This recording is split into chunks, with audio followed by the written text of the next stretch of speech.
வணக்கம் மக்களே. தனி கட்சி தொடங்குவதாக நான் கூறவே இல்லை. ஓபிஎஸ் அவர்கள் அந்தர்பல்டி. இந்த தகவலை பற்றி இந்த வீடியோவில் பார்க்கலாம் வாங்க. அதிமுகவில் ஏற்பட்ட கட்சி பூசல் காரணமாக அந்த கட்சியில் இருந்து முன்னாள் முதல்வர் ஓ பன்னீர்செல்வம் அவர்கள் வெளியேறி அதிமுக ஒருங்கிணைப்பு குழுவை உருவாக்கினார்.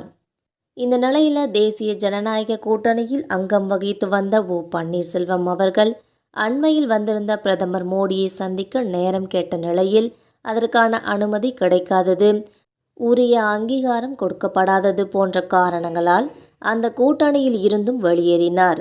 இதனிடையே அவர் தனி கட்சி ஆரம்பிக்கப் போவதாக தெரிவித்திருந்தார். அதற்கான அறிவிப்பை வரும் டிசம்பர் 15ஆம் தேதி தெரிவிக்க இருப்பதாக தகவல்கள் வெளியாகியிருந்தன. இந்த நிலையில் கடந்த சில நாட்களுக்கு முன்பு ஓ பன்னீர்செல்வம் அவர்கள் டெல்லி சென்றுள்ளார்.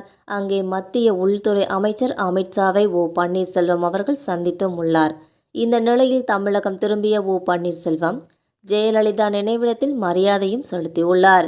இதைத் தொடர்ந்து அவர் செய்தியாளர்களிடம் கூறியதாவது, மறைந்த முன்னாள் முதல்வர்களான எம்ஜிஆர் மற்றும் ஜெயலலிதா எதற்காக அதிமுகவை ஆரம்பித்து அதனை உச்சத்தில் வைத்தார்களோ அதே நிலையில் அதிமுக தொடர வேண்டும் என்பதை அடிப்படை தொண்டனின் எண்ணமாகும்.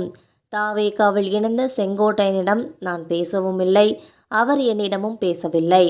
எனது அடுத்த கட்ட நகர்வு அதிமுகவின் தொண்டர்கள் மற்றும் தமிழக மக்களின் எண்ணத்தின் அடிப்படையில்தான் இருக்கும் என்றும், ஜனநாயக நாட்டில் ஒரு கட்சியை சேர்ந்தவர்கள் எந்த கட்சியிலும் இணையலாம். நடிகர் எம்ஜிஆரின் இயக்கம் எந்த சூழ்நிலையிலும் பிளவுபடாது என்றும் கூறியுள்ளார். பிரிந்து கிடக்கும் அதிமுகவின் சக்திகள் ஒன்றுபட வேண்டும் என்பதற்காகவே நான் டெல்லி சென்று உள்துறை அமைச்சர் அமித்ஷாவை சந்தித்து வலியுறுத்தினேன். அதிமுக தொண்டர்களின் எண்ணத்தையும் அவரிடம் எடுத்து கூறியுள்ளேன்.